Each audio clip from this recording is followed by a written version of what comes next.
pelo sinal da Santa Cruz, livra-nos Deus, nosso Senhor, dos nossos inimigos, no nome do Pai, do Filho e do Espírito Santo. Amém. São Miguel Arcanjo, defendei-nos no combate, sede o nosso refúgio contra as maldades e as ciladas do demônio. Ordena-lhe Deus, instantemente o pedimos, e vós, príncipe da milícia celeste, pela virtude divina, precipitai no inferno a Satanás e a todos os espíritos malignos que andam pelo mundo para perderem as almas. Amém. Bom dia! Tudo bem com vocês? Eu queria que você aplaudisse o Divino Espírito Santo, porque hoje é a festa dele, é a solenidade da terceira pessoa da Santíssima Trindade, aquele que falou pelos profetas, aquele que é o Espírito que dá a vida. Eu queria que você pegasse a sua palavra e abrisse no profeta Jeremias, no capítulo 1, a partir do versículo 4. Profeta Jeremias, capítulo 1, versículo 4. Mas antes de ler o texto bíblico, eu vou ler um texto da patrística, que são os padres da igreja. Vou ler um texto de São Cirilo de Jerusalém, para que a gente depois entre na palavra de Deus. Olha só como que São Cirilo de Jerusalém, ao referir-se à ação do Divino Espírito Santo, ele vai dizer: o Espírito tem um só e mesmo modo de ser, mas por vontade de Deus e pelos méritos de Cristo, ele produz efeitos diversos. Está me ouvindo? O Espírito serve da língua de uns para comunicar o dom de sabedoria, ilumina a inteligência de outros com o dom da profecia. A este dá o poder de expulsar os demônios. Àquele concede o dom de interpretar as escrituras. A um fortalece na temperança, a outros ensina a misericórdia. A estes inspira a prática do jejum e como suportar as austeridades da vida ascética. E àqueles o domínio das tendências carnais. A outros ainda prepara para o martírio. Enfim, manifesta-se de modo diferente em cada um, mas permanece sempre igual a si mesmo, como está escrito: a cada um é dada a manifestação do Espírito em vista do bem comum. Repita comigo: a cada um é dado a manifestação do Espírito em vista do bem comum. Isso é 1 Coríntios 12, 5. E aí continua São Cirilo: branda e suave é a sua aproximação, benigna e agradável é a sua presença, levíssimo é o seu jugo. A chegada é precedida de esplêndidos raios de luz e de ciência. Ele vem com amor entranhado de um irmão mais velho. Vem para salvar, diga comigo: vem para salvar, curar, ensinar, aconselhar, fortalecer, consolar, iluminar a alma de quem o recebe. E depois, por meio desse, a alma dos outros. Está me escutando? Ele ilumina. Hoje nós estamos recebendo uma iluminação do Espírito Santo na nossa alma, amém? E nós saímos daqui desse acampamento de Pentecostes com a missão: iluminar a alma dos outros. Então existe um efeito permanente quando nós experimentamos o Espírito Santo, e Ele quer nos usar, Ele quer nos usar, Ele quer operar através de nós. E aí continua o São Cirilo de Jerusalém: quem se encontra nas trevas, ao nascer do sol, recebe nos olhos a sua luz, começando a enxergar claramente as coisas que então não via. Você está percebendo que São Cirilo agora usa uma argumentação da natureza. Nós passamos nessa madrugada, quando começou a amanhecer, aquilo que nós não enxergávamos, quando o sol nasce, nós passamos a enxergar. Então a gente vê muito claramente as árvores, tudo que tem, né? Prédios. Ainda mais se faltasse energia, né, elétrica, muito mais claro isso ficaria. Porque sem energia elétrica, sem luz em postes, em casas, nós ficaríamos na escuridão sem conseguir enxergar com a nossa visão natural aquilo que tinha no ambiente, a não ser que o ambiente já estivesse gravado na nossa mente. Então eu sei que ali tem, dentro da minha casa tem um sofá, tem uma cama, tem um criadinho que eu posso tropicar nele no escuro. Então eu já mais ou menos sei na minha mente. Mas se eu estou num lugar estranho, você já dormiu num lugar que você fala, quando você acorda, você fala, onde eu estou? Já aconteceu isso com você? Às vezes porque eu viajo muito em missão, né? Às vezes eu abro o olho e falo assim, nossa, eu preciso ir no banheiro, mas aonde eu estou? Aonde está a porta? Aonde é o banheiro? Eu estou em que cidade? Às vezes você acorda assim, sem saber mais ou menos onde você está. Então, São Cirilo vai dizer, quando o sol nasce, as coisas começam a ficar claras, evidentes. E aí ele usa essa imagem para dizer, assim também, aquele que se tornou digno do Espírito Santo, recebe na alma a sua luz. Olha isso. E é elevado acima da inteligência humana e começa a ver tudo o que antes ignorava. O Espírito Santo nos dá uma percepção profética da vida, das realidades, quando nós o experimentamos. Nós começamos a enxergar o mundo e as coisas que o mundo nos oferece de uma forma totalmente diferente, não naquela inocência de achar que tudo é bom, que nada faz mal, ou que eu estou revestido de uma proteção que nada me atinge. O Espírito Santo vai nos colocando num mover profético, num entendimento profético. Então, eu quis começar com um texto da patrística dos padres da igreja, que faz parte da tradição. Deixa eu te dizer, antes de existir a Escritura, existe a tradição. A igreja está edificada em 3 pilares. Diga comigo, sagrada tradição, sagrada Escritura e o sagrado magistério. Essa é a segurança da igreja. Sabe por quê? É por isso que ela está de pé há 2000 anos. Apesar de ser atacada, ela permanece de pé, porque ela tem uma base de segurança. Sagrada tradição, sagrada Escritura e sagrado magistério. Porque nós vamos ter a Bíblia nas mãos completa assim, depois de muito tempo, de milênio, que a igreja vai discernir o cânon bíblico, entende? Então a tradição segurou. Então vamos lá agora no profeta Jeremias, no capítulo 1, no versículo 4. Veio a mim a palavra do Senhor, antes que te formasse no seio de tua mãe, eu te conheci. Antes de saíres do ventre, eu te consagrei e te fiz profeta para as nações. Respondi, Senhor Deus, eu não sei falar, sou apenas um menino. O Senhor me respondeu, não diga sou apenas um menino, pois irás a todos a quem eu te enviar, e dirás tudo o que eu te mandar dizer. Não tenhas medo deles, pois estou contigo para te livrar, oráculo do Senhor. O Senhor estendeu a mão, tocou minha boca e disse-me, eu ponho as minhas palavras na tua boca.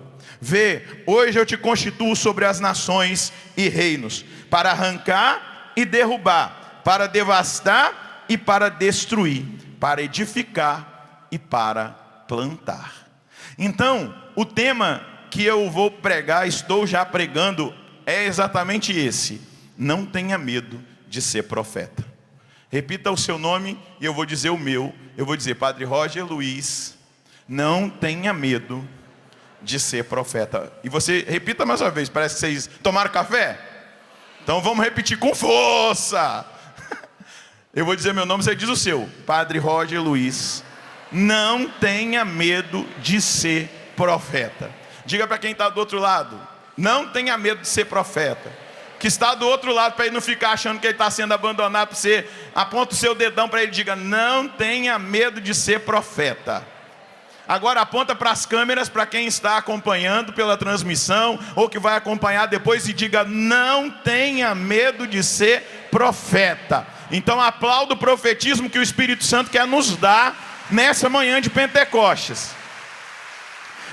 Mas vamos primeiro perceber algumas coisas importantes. E para isso eu vou ao Novo Testamento, mas marca essa passagem aí, porque ela é a base da pregação, tá bom? Vai lá na carta aos Romanos, no capítulo 8. Carta aos Romanos, no capítulo 8, no versículo 28. Carta aos Romanos, capítulo 8, 28.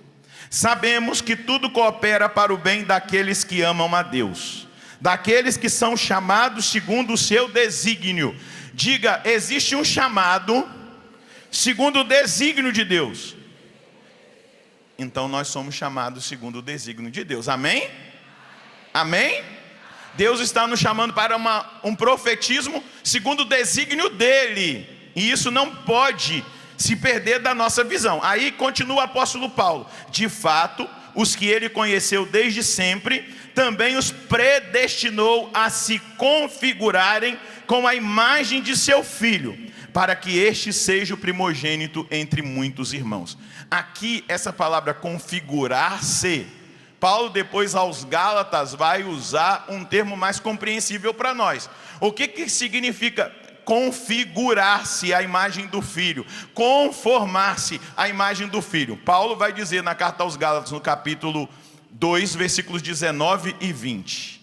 Eu estou pregado à cruz de Cristo. Já não sou eu quem vivo, é Cristo que vive em mim. E aí eu vou dizer para você, se nós deixarmos Cristo viver em nós, se as nossas atitudes forem marcadas pelas atitudes de Cristo, se eu me perguntar como Jesus agiria no meu lugar, e eu buscar imitar a Jesus, e eu me abrir a ser conduzido pelo Espírito Santo, na maturidade do homem perfeito, que é Jesus Cristo, eu já estou sendo profeta. Amém? Porque às vezes a gente acha que profetizar vai ser com o microfone na mão simplesmente. Não. Profetizar no tempo atual vai ser muito mais com a nossa vida do que com as nossas palavras. Com a nossa forma de viver, de mover e de existir no Espírito do que com palavras. Deus pode nos usar com palavras proféticas. Existe um dom da profecia que Paulo vai descrever lá no capítulo 12 e 14 da 1 de Coríntios.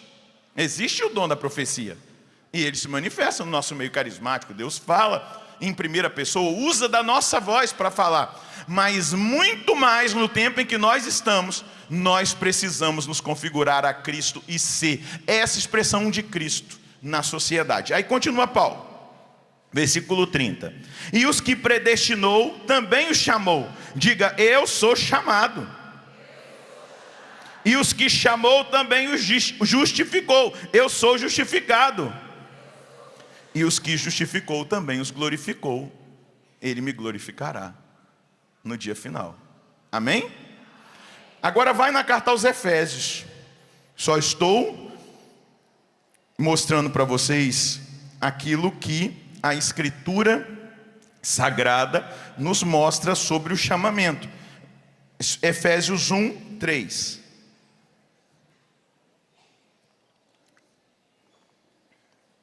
Bendito seja o Deus e Pai de nosso Senhor Jesus Cristo, que nos abençoou com toda a bênção espiritual nos céus em Cristo. Nele Deus nos escolheu antes da fundação do mundo, para sermos santos e íntegros diante dele no amor. Vou repetir, para sermos santos e íntegros diante dele no amor, conforme o desígnio benevolente de sua vontade. Ele nos predestinou à adoção como filhos, por obra de Jesus Cristo, para o louvor e glória de sua graça, com que nos agraciou no seu bem-amado.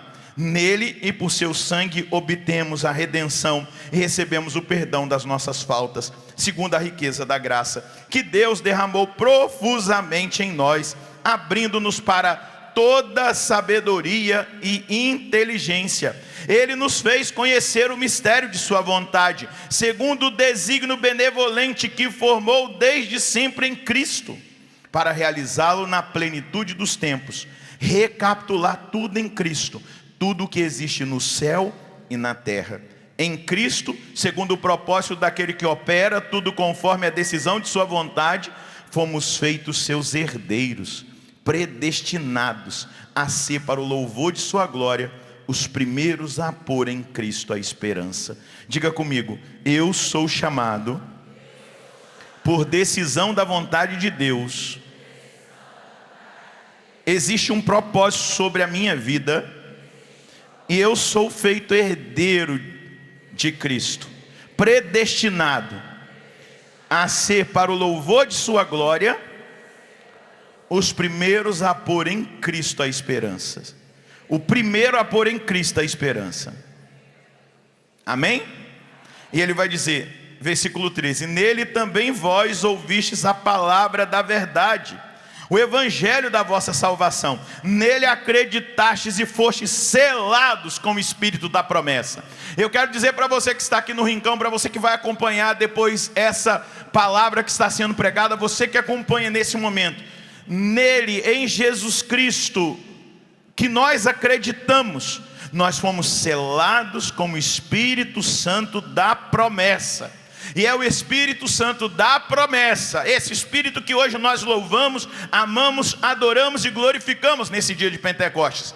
É Ele que é a garantia da nossa herança. Amém? É o Espírito que é a garantia da nossa herança. A nossa herança futura é o céu. É o céu que nós esperamos. É Ele, é o Espírito Santo que vai agindo em nós e nos trazendo a garantia da herança até o resgate completo e definitivo para o louvor da sua glória. Eu queria que você aplaudisse a sua escolha. Você foi chamado para ser profeta. Você foi chamado para ser profeta de Deus nessa geração. Agora volta lá no profeta Jeremias, no capítulo 1, onde nós estávamos no início, para que nós entendamos alguns pontos importantes que nós precisamos tocar nessa pregação. Vamos lá. Muitas vezes, quando nós entendemos que nós somos chamados a algo, nós nos deparamos e nos apegamos às nossas próprias limitações. O que esse profeta, que muitos o chamam de chorão, que é o profeta chorão da Bíblia, que ele é muito chorão, mas porque ele sofria muito, ele foi muito perseguido por ser profeta de Deus, por anunciar aquilo que viria sobre Jerusalém, Israel, o povo de Deus, se eles não se convertessem, por ter sido perseguido pelos sacerdotes, aqueles que estavam acomodados à sua vida mesquinha e medíocre, e que estavam aproveitando, né, para se enriquecer em cima da fé daquele povo daquela época, e que acabavam alisando os poderosos daquele tempo. Então Jeremias foi ameaçado de morte, foi jogado numa cisterna. Jeremias passou por muitas dificuldades pelo profetismo que Deus pediu para ele. Então, quando ele é chamado para ser profeta, ele já sabe as condições espirituais, morais, ele já sabe o que a classe sacerdotal e religiosa daquele tempo estava vivendo, ele já sabe o que a classe política estava vivendo, e ele sabe que ao dizer o que Deus vai mandá-lo fazer, ele vai passar por dificuldades, amém? E aí ele vai dizer para o Senhor, né? Veio a mim, ele está testemunhando a palavra do Senhor: antes que te formasse no seio de tua mãe, eu te conheci. Antes de saíres do ventre, eu te consagrei e te fiz profeta das nações. E qual é a desculpa dele? Ah, Senhor, eu respondi, eu não sei falar, eu sou apenas um menino, eu sou apenas uma criança. Ele olhou para a exigência do trabalho, ele olhou para a perversidade do seu tempo e do seu redor, e ao olhar para as próprias fraquezas, ele se convenceu de que não era o homem certo para o desafio. Então ele vai dar uma desculpa: eu sou uma criança, eu não sei falar. Vamos lembrar quando Deus chamou Moisés para ir libertar o povo? O que Moisés falou? Eu não sei falar, minha língua é pesada. Eu acho que Moisés era meio gago. E aí o que Deus falou? O seu irmão Arão vai falar por você. Ali Deus já estava mostrando o que é o profetismo. Deus falava com Moisés, Moisés passava o que Deus devia ser demorada a conversa dele com Arão. Mas Arão transmitia para o faraó aquilo que Deus tinha falado com Moisés. O profeta é como Arão, ele transmite o que ele ouviu de Deus para a nação. Então ele transmite o que ele ouviu de Deus, e aí está um ato de humildade, eu não falar o que eu quero, eu não falar o que está na minha cabeça, eu não ficar fazendo pregaçõezinhas por aí. Desculpa usar essa palavra, pregaçõezinhas, porque hoje nós estamos nesses tempos que as pessoas ficam falando palavras de efeito. Eu não sou chamado a falar palavras de efeito, eu sou chamado a proclamar a palavra de Deus.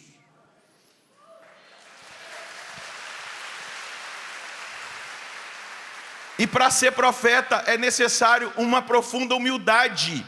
Não confiar-me em mim mesmo, mas confiar totalmente em... Olha só, eu vou lá, mas você não precisa ir não. Na 2 de Coríntios, no capítulo 5, no capítulo 3, no versículo 5, Paulo vai dizer assim: por nós mesmos, nós não somos capazes de pôr a nosso crédito qualquer coisa como vinda de nós. A nossa capacidade vem de Deus. Repita comigo, a nossa capacidade vem de Deus. Diga mais forte, a nossa capacidade vem de Deus. Ah, mas eu não sei falar, eu sou apenas uma criança. A nossa capacidade vem de Deus. A capacitação espiritual vem de Deus.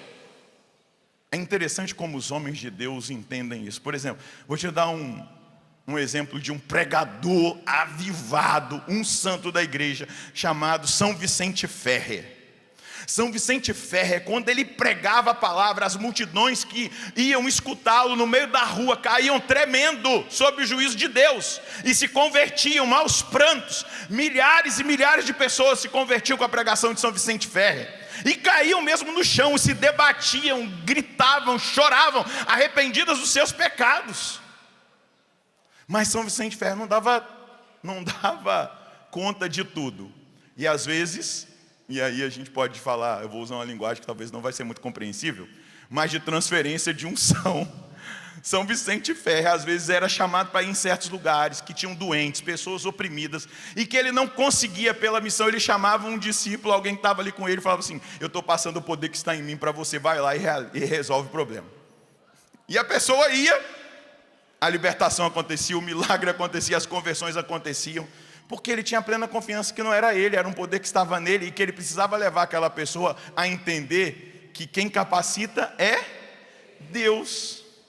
Quantas vezes nós não estamos apegados a nós mesmos, e a gente até no serviço da igreja fala assim: ah, eu não consigo, eu não vou dar conta. Mas por quê? Você está olhando para si mesmo, para o seu umbigo. Você está olhando para as suas fragilidades, para as suas fraquezas, para as suas limitações. Eu vou dizer uma coisa para você, talvez você, e aqui eu não estou me colocando como modelo, que Deus me livre, que eu não quero ser modelo de nada não, que eu posso te decepcionar a qualquer momento. Mas eu sou tímido. Você acredita? Sou super tímido. Mas a unção do Espírito Santo e a confiança em Deus me faz falar e fazer o que eu tenho que fazer por causa dele, porque o chamado que ele me fez. Então eu não parei na minha limitação, eu não parei naquilo que é a minha realidade de fragilidade, de timidez, de eu não quero ir, eu não vou, sabe aquela coisa? Não, é a capacitação. Eu não posso colocar a confiança em mim mesmo. O Senhor não está cometendo um engano quando Ele nos chama. Segura na mão de quem está do seu lado e diga: hoje está caindo sobre você um chamado a ser profeta nessa geração. Então, meu querido, ou minha querida, balança a mão dele e diga: meu querido, ou minha querida, ou os dois, o Senhor não está cometendo um engano ao te chamar. E se negamos o chamado, não está em Deus a negação, mas na incredulidade, e não pela fé. Quando a gente, fala com ele, quando a gente nega o chamado, é porque nós estamos sendo incrédulos. Não estamos agindo por fé.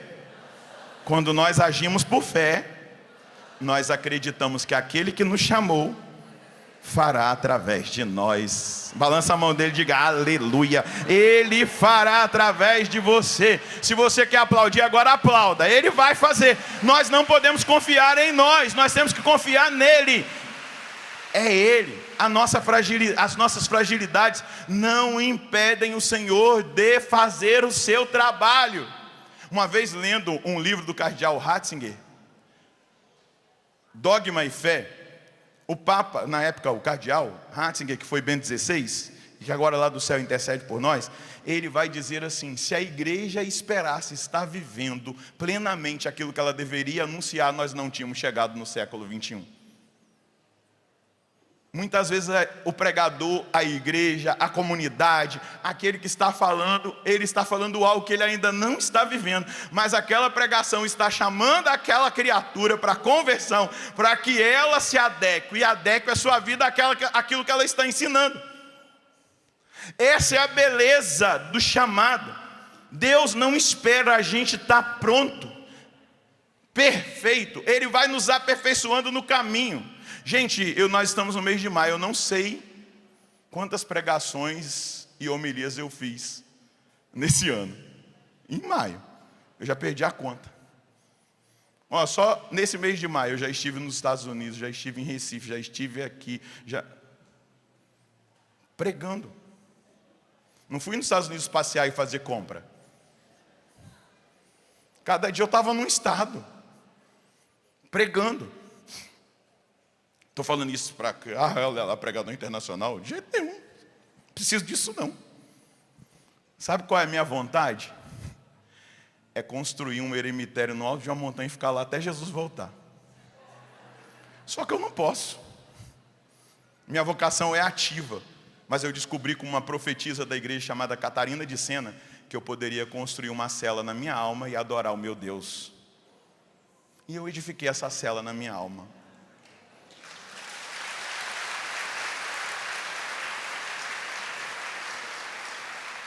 Mas eu preciso falar. Vai falar por mim. Foi isso que o profeta recebeu de Deus. Vai ser a minha boca, vai ser a minha voz, vai ser os meus olhos.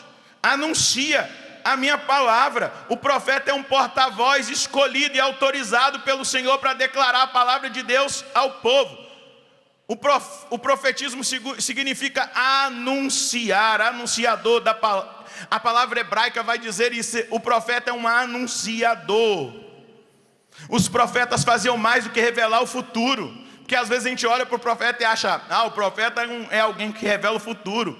Pois as suas, veja só, mensagens tinham explicações imediatas para a vida do povo. Eles eram mais proclamadores do que prenunciadores. Eles expunham o pecado do povo e chamavam o povo de volta para a responsabilidade da aliança que eles tinham feito com Deus. Da aliança que eles tinham feito com Deus. Mas veja: Senhor, eu não sei falar. O Senhor respondeu: não digas, versículo 7, sou apenas um menino, pois irás a todos a quem eu te enviar. Então, qual é a primeira instrução profética para Jeremias? Vai para onde eu te enviar. Você está disposto? Vai para onde eu te enviar. Você agora não vai fazer a sua vontade, você vai fazer a minha. Então, para a gente viver uma vida profética, nós precisamos entender que o Espírito Santo vai nos colocar nessa condição. Eu não mando mais na minha vida, quem manda na minha vida é Deus. Amém? O Espírito Santo vai nos mostrar exatamente isso. Vamos lembrar o que Jesus disse a Nicodemos: o Espírito sopra onde quer e ouve-se o ruído, mas não sabe de onde vem nem para onde vai. Assim acontece com aquele que nasceu do Espírito. Gente, era assim nos inícios, na renovação carismática católica. As pessoas eram sensíveis à voz de Deus, e muitas vezes, movidas por Deus, iam na casa das pessoas, mandavam uma mensagem profética, tinha uma palavra de Deus direcionar. Quantas vocações não foram salvas assim? Sacerdotes. Vamos lembrar do grande padre Emiliano Tardif, que recebeu de Deus um dom de cura extraordinária, de milagres. Ele era opositor da renovação carismática católica, mas um grupo de oração que vivia profeticamente, recebeu uma instrução de Deus que tinha que ir lá no hospital orar pelo padre que estava doente, que Deus ia curar o padre, e a partir do padre ele ia fazer uma grande obra. Eles foram. E o padre rejeitou no primeiro momento, mas eles insistiram profeticamente. Oraram por aquele sacerdote e ele foi curado imediatamente da doença incurável que ele tinha. Foi batizado no Espírito Santo e foi levantado como um profeta de Deus naquele tempo.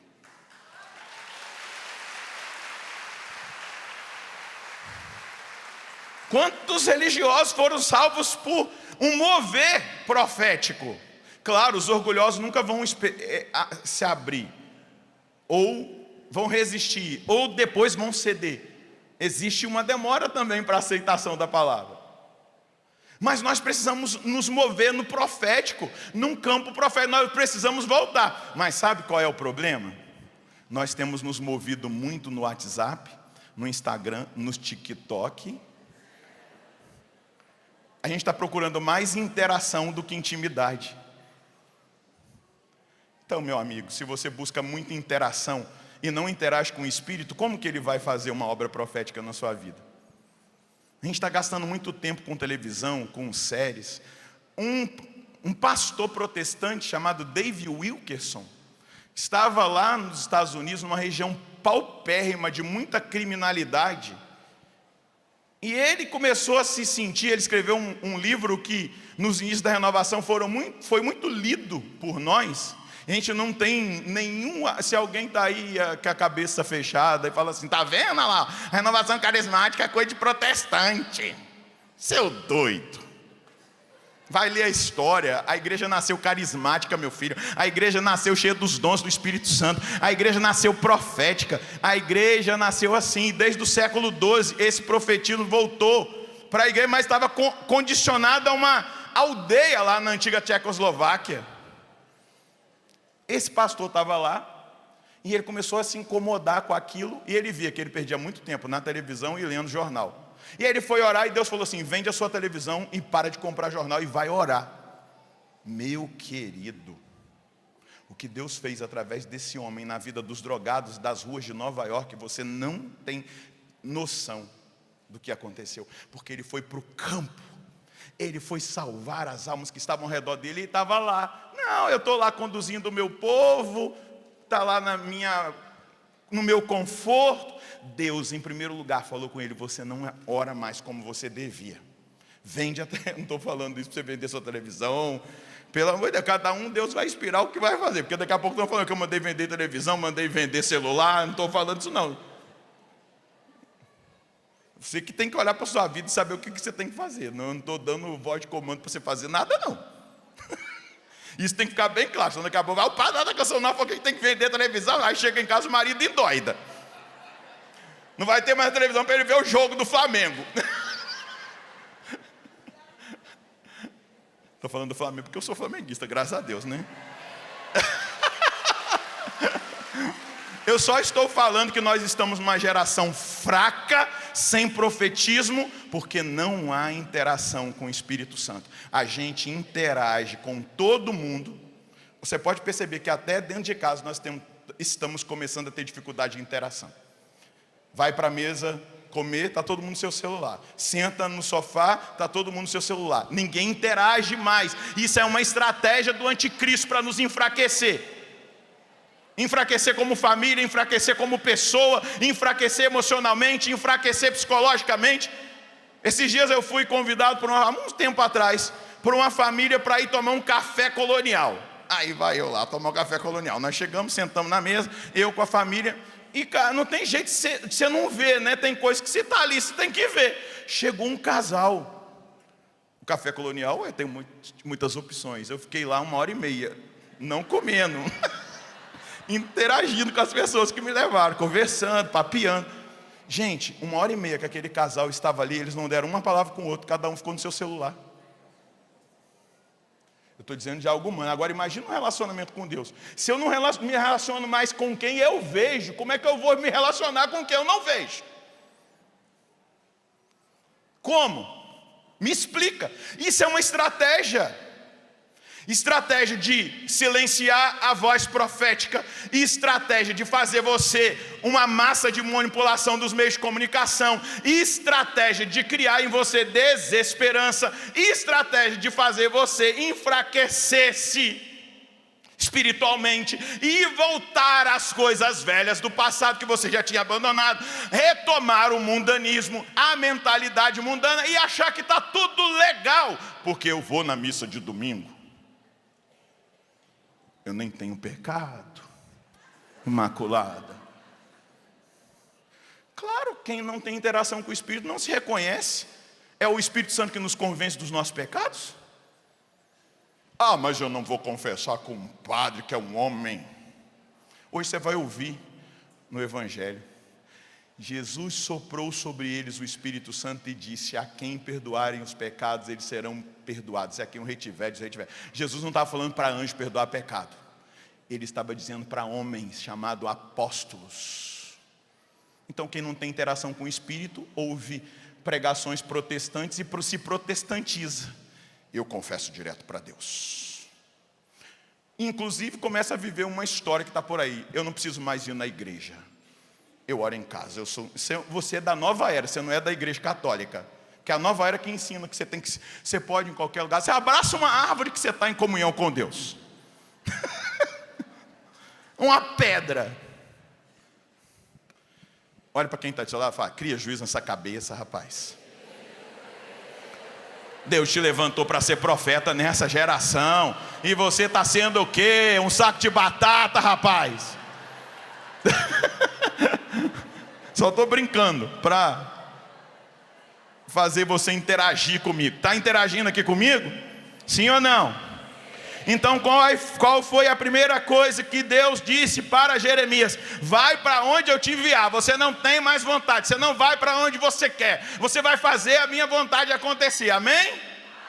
Está disposto a ser profeta? Sim. Olha, Deus, tira uma foto aí, grava aí no seu celular.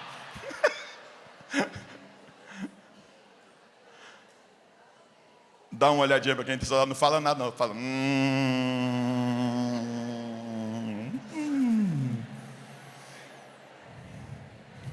Pois irás a todos a quem eu te enviar, e dirás o que eu te mandar dizer.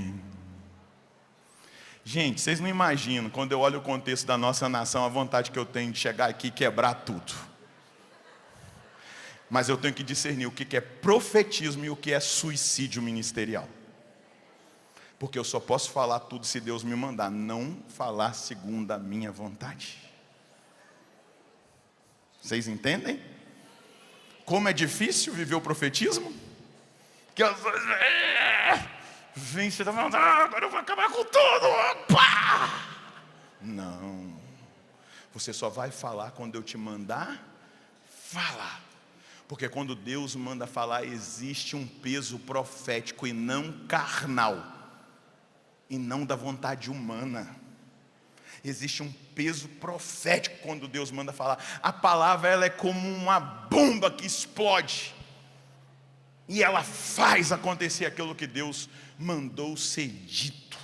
Fale o que eu lhe ordenar. Uma vez eu estava aqui na missa do Clube de Evangelização, na quarta-feira, diante de Jesus na adoração, e Jesus falou para mim assim: diga que eu estou curando uma pessoa com AIDS em fase terminal. Eu falei: não vou falar não. Se tiver um bispo escutando, como é que eu vou provar isso? Porque a igreja é muito séria, né, gente? A igreja não brinca não. Você vai declarar uma cura, ela precisa chegar ao testemunho comprovado do médico que a cura aconteceu. Não é só falar para impressionar. Aí eu continuei rezando. Eu estou curando, fala que eu estou curando uma pessoa com AIDS. Eu falei: Jesus, me ajuda. Eu não estava desconfiando da palavra, eu tinha certeza que quando ele fala, ele está. Eu falei: então vou fazer um combinado. No final da adoração eu vou falar bem rápido, porque se tiver alguma autoridade assistindo, ela vai dar uma cochilada, não vai entender nada. Mas eu vou falar, o senhor está mandando. Aí eu Porque em AIDS, em fase terminal, já morrendo, meu amigo, é um milagre, não é? E aí antes da adoração, vamos receber a bênção. O Senhor me disse que está curando a pessoa com AIDS, fase terminal, vamos receber a bênção. Vamos. Aí levantei. Passou um tempo, não chegou nenhum testemunho. 1 ano, não chegou. 2 anos, não chegou. Eu não desconfiei de Deus. Eu tinha plena certeza que Ele fez. Mas eu falei assim, já pensou se uma autoridade da igreja tivesse ligado aqui, esse padre aí, que está? Que dê a prova. Porque a igreja é séria, ela tem que ser cuidada, ela não é qualquer coisinha, não. Ela é esposa de Cristo. Ela não pode ser manchada com coisas que não a edificam. Fui pregar em Cuiabá, no Mato Grosso. Fiz a primeira pregação, estava um calor, meu Deus do céu. Aí eu corri, fui trocar de camisa e tomar uma água, porque tinha uma outra pregação. Quando eu volto, vem uma mulher desesperada e se ajoelha nos meus pés. Eu falei, levanta em nome de Jesus, que é só diante dele que a gente ajoelha. E ela com um monte de exame, ela falou assim, chorando, teve um dia que eu estava diante da televisão. E eu tinha sido mandado embora pelo hospital para morrer em casa, porque há 13 anos eu tinha o vírus do HIV, ele destruiu o meu organismo, e o médico falou, morre em casa que é melhor do que ficar aqui no hospital. E eu estava deitada, sem força, a pele derretendo, diante da televisão, e no final da adoração, o Senhor falou tão rápido, mas eu gritei, sou eu, Jesus!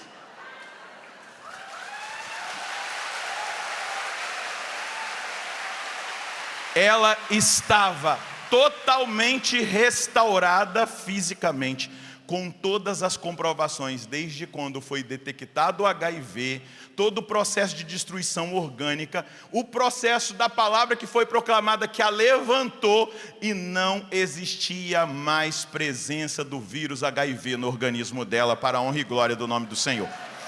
Por que eu estou te contando isso? Porque eu sou o bambambam? Não, porque Deus disse, fala o que eu lhe ordenar.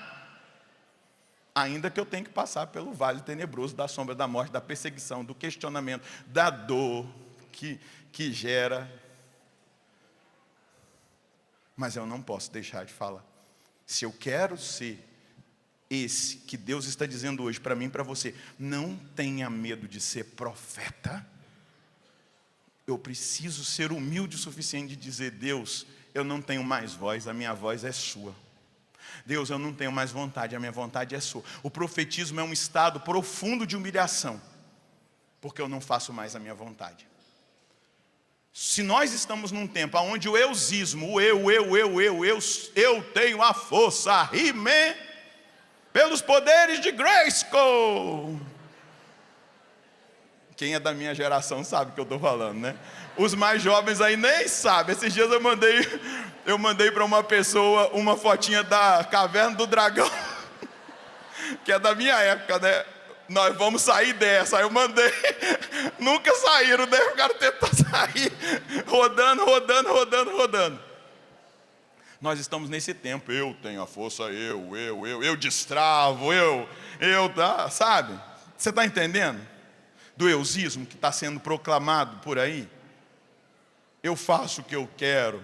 E Deus fala, não, você não faz o que você quer. Você não vai para onde você quer. Você não fala o que você quer. Profetismo é humilhação, é humildade, é abandono total nas mãos de Deus. Eu não faço mais o que eu quero. Eu não programo aquilo que eu quero.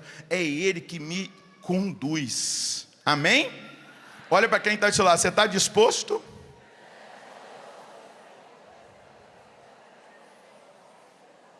Dirás tudo o que eu te mandar dizer. Versículo 8, não tenhas medo dele, pois eu estou contigo para te livrar. Oráculo do Senhor, essa é a terceira instrução. Você não vai mais aonde você quer, só onde eu quiser. Você não vai mais falar o que você quer falar, você vai falar o que eu te mandar. E não te preocupes, porque eu estarei contigo para te livrar.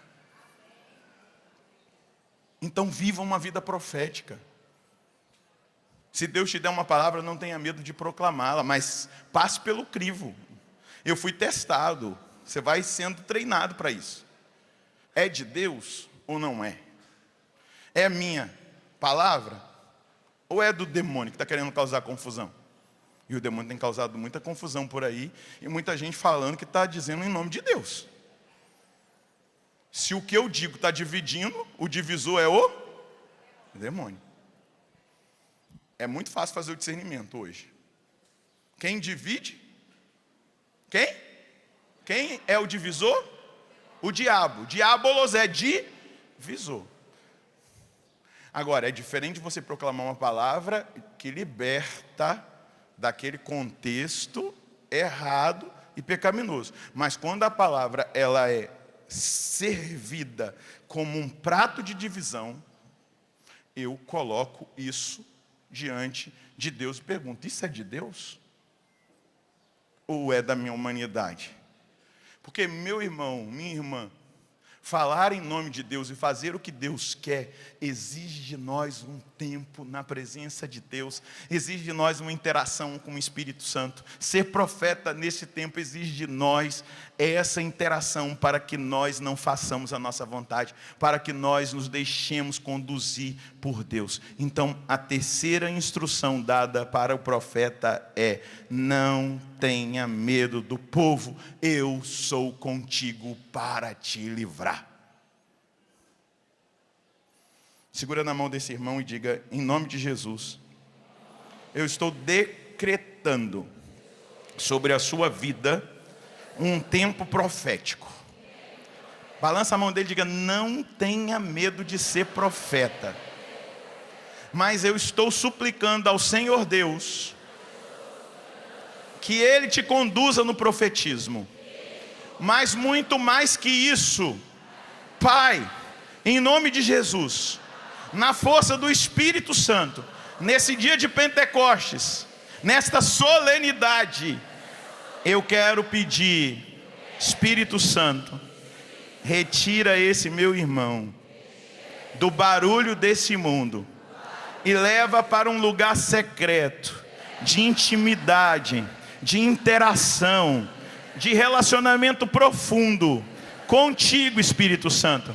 Porque nós precisamos levantar nesta geração fim de feira um corpo profético. E esse corpo profético é edificado, Espírito Santo, na sua presença, na amizade contigo, na capacidade de te escutar. Mas nos barulhos das notificações de celular, nos barulhos da televisão e dos rádios, que nos distraem muitas vezes, nós não conseguiremos, Ele não conseguirá. Portanto, Espírito Santo, eu estou pedindo agora que essa pessoa que eu seguro na mão dela seja levantada como profeta dessa nação. Mas em primeiro lugar, leva este homem de Deus e esta mulher para um lugar secreto. Aleluia. Meu querido, deixa eu te falar uma coisa. Você está me ouvindo aí? Depois tenha curiosidade, vai lá no capítulo que fala do profeta Elias para você ver. O profeta Elias surge do nada. Ele é tirado do lugar secreto para fazer um decreto: não vai chover enquanto não for quebrada a idolatria de Israel. Porque ele estava no lugar secreto, ele tinha unção profética e a palavra dele tinha peso. Ele tinha a chave da natureza, porque ele tinha intimidade com Deus. E ele disse: enquanto Acabe e Jezabel não se renderem, enquanto não acabar a idolatria, não tem chuva. E ele trancou a chuva. Depois que, na oração, e Elias orou, diz lá: Deus faz descer fogo do céu sobre a oferenda, para que este povo reconheça que só o Senhor é Deus. Gente, deixa eu te dizer, Elias não fez uma oração de 1 hora gritando, não. Porque o tempo de oração que ele gastou foi no secreto. Então, uma oração simples tinha o poder de uma oração de horas que ele fez diante de Deus. Você está me entendendo? Sim ou não? Se não houver interação, se não houver amizade, se não houver relacionamento, não vai ter profetismo. E agora você pode me questionar, alguém pode me questionar aí, na televisão ou em qualquer lugar, no YouTube, mas isso aí, esse negócio de profetismo, o que é isso? Vai estudar. E você vai ver que no batismo nós recebemos 3 graças e unções, para que nós sejamos profetas, sacerdotes e reis. Você quer aplaudir? Aplaude então, direito. Isso é uma graça, é um dom do batismo. Nós participamos do profetismo de Cristo. O Espírito do Senhor repousou sobre mim e me ungiu para eu proclamar a boa nova aos pobres. Amém? É aquele Espírito que ungiu Jesus de Nazaré, que unge os seus discípulos, que unge os irmãos de Cristo que somos nós, para sermos profetas nessa geração. Portanto, eu te digo, não tenha medo de ser profeta, não tenha medo de viver uma vida profética. E deixa eu dizer outra coisa, o Sumo Pontífice Bento XVI, um dia disse: os homens e as mulheres dessa geração, se forem fiéis à sã doutrina da salvação, passarão pelo martírio da reputação, da ridicularização, e perderão muitos amigos. Mas se nós quisermos continuar cultivando aquilo que não edifica, nós somos livres. Mas o profetismo verdadeiro, ele precisa emanar da nossa vida. Vai ficando de pé. São João Paulo II, num dos primeiros documentos que ele escreveu para a igreja quando ele foi eleito Papa, Redemptoris Missio, número 47, se eu não me engano. Se eu estou enganado, ou é 41 ou 42, agora me foge a memória o número correto. Ele vai dizer assim: o homem do tempo odierno, do tempo de hoje, ele acredita mais nas testemunhas do que nos mestres e nos doutores, mais na vida do que na doutrina.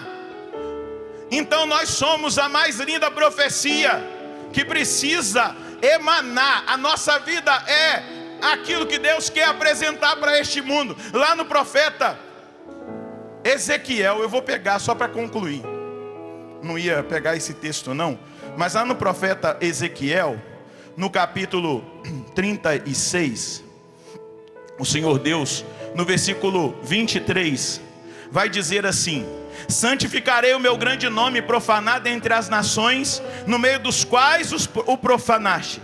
As nações saberão que eu sou o Senhor, oráculo do Senhor, quando por meio de vós eu mostrar a minha santidade à vista delas. O Espírito é santificador, e o profetismo desta geração é o profetismo da santidade. É ser santo. Se você for santo, você já estará sendo profeta. E se Deus quiser te usar na unção profética, é da interação, é da amizade com o Espírito Santo que isso virá. E Ele falará pela sua boca, Ele te levará a lugares que você nem imagina. Aonde a planta dos seus pés pisarem, a profecia se estabelecerá, e o reinado de Cristo será ali com aquelas pessoas, na sua casa, por onde você andar. Mas não desista. Amém? Dá uma olhadinha para quem está do seu lado, fala para essa pessoa: Deus te escolheu. Agora é com você, meu irmão. Nesse dia de Pentecostes, fala para ele: nesse dia de Pentecostes, entenda, Deus escolheu você como profeta dessa geração. Aleluia!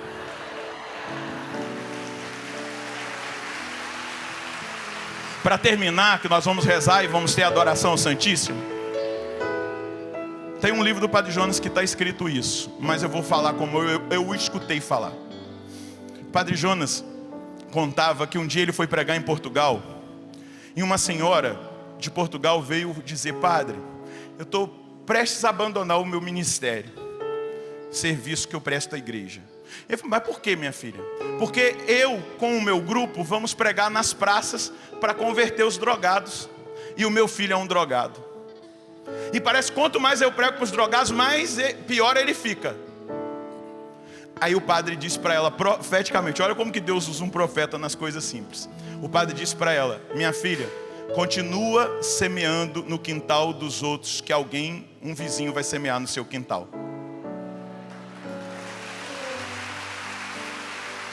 E aí, o padre passou anos sem ir a Portugal.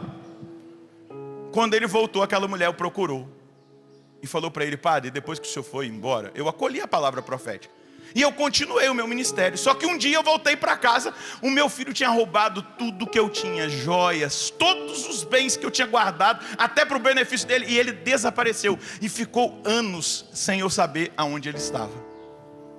Mas eu ouvi a sua voz profética e eu continuei. Um belo dia, padre, eu estava pregando na frente da igreja que nós pregávamos, e um jovem lindo apareceu lá e pediu para dar um testemunho. E eu não reconheci. Quando eu ouvi a voz, eu vi que era o meu filho. E ele disse: mãe, pode aplaudir, depois você aplaude de novo. E ele disse: mãe, eu estou aqui para dar o testemunho em primeiro lugar, para te pedir perdão por tudo que eu fiz a senhora passar. Eu roubei a senhora, eu gastei todas as reservas que a senhora tinha. Aquele dia que a senhora voltou do grupo que eu não estava em casa, eu peguei os bens que a senhora tinha e fui morar na Inglaterra. E um dia eu estava em frente a uma igreja e um grupo como o da senhora foi pregar para os drogados, e eu encontrei Jesus e fui batizado no Espírito Santo. E ela viu a palavra profética se cumprir. Continua semeando no quintal dos outros, porque um vizinho vai vir e vai semear no seu quintal. Não pare. Você foi levantado por Deus para ser profeta nessa geração. Levanta a mão os profetas de Deus que estão aqui.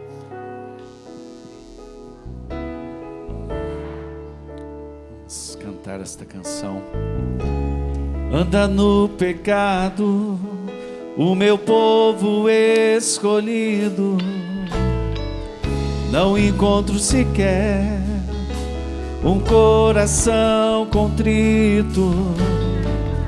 Disse-me o Senhor, vai falar por mim, anuncia-me, vai falar por mim, anuncia-me.